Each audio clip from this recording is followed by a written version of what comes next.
we would love for you to be our alphaba. Such good camera, thank you so much. We're a bunch of crybabies over here. Not the time, helicopter!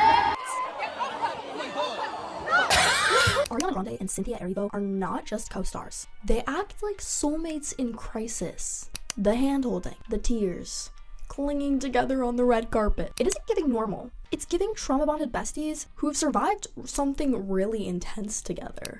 And the internet noticed. Are they dating? Are they trauma bonded? Or are they locked into a very competitive eating disorder friendship that Hollywood seems to love to produce? By the end of this, I want you to tell me. During the Wicked press cycle, Ariana and Cynthia have been abnormally intertwined. Not just supportive, not just affectionate, interdependent. And cling in ways that makes me legitimately question whether or not they're regulating each other's nervous systems. And you cannot tell me that vibe started on the red carpet. No, that started on set.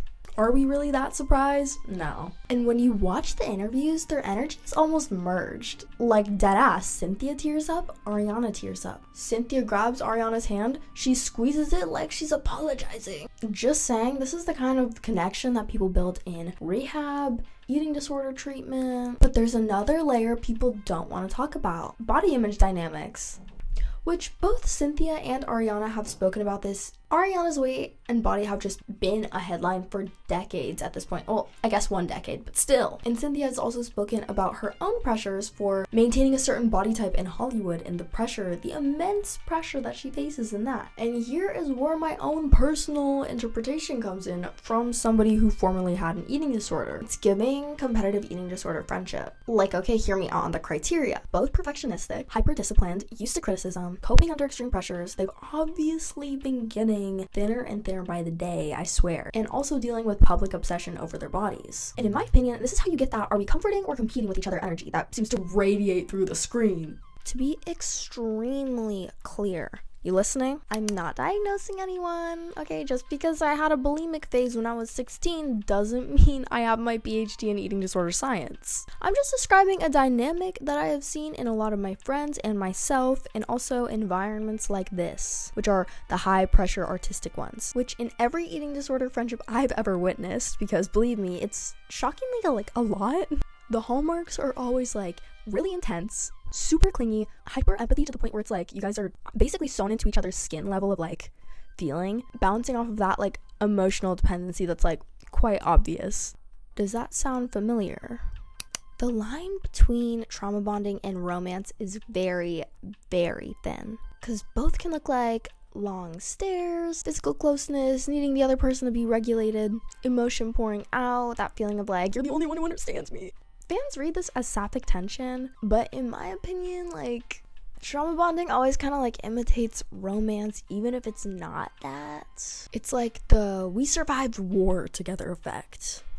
Which, like, Wicked wasn't a war, but the production in itself clearly was. And honestly, because Cynthia already came out as queer, any female friendship that she has is going to be hyper watched, because they're like, oh my god, is this a new love interest? Like, who is this? And of course, like, Ariana being hyper femme, like, put 2 and 2 together, like, it's gonna be read as romantic, honestly, no matter what. Their actual dynamic in the Wicked movie, like, it just, you guys see where I'm going here? But here's the catch. It's not sexual tension, it's giving nervous system tension.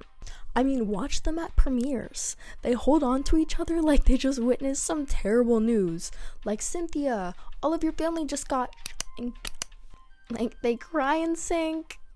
They touch each other constantly, but very nervously. It's affectionate, yes, but like very uneasy. Once again, trauma bonded, not romantic. No, no, no. And the next part is my strongest theory.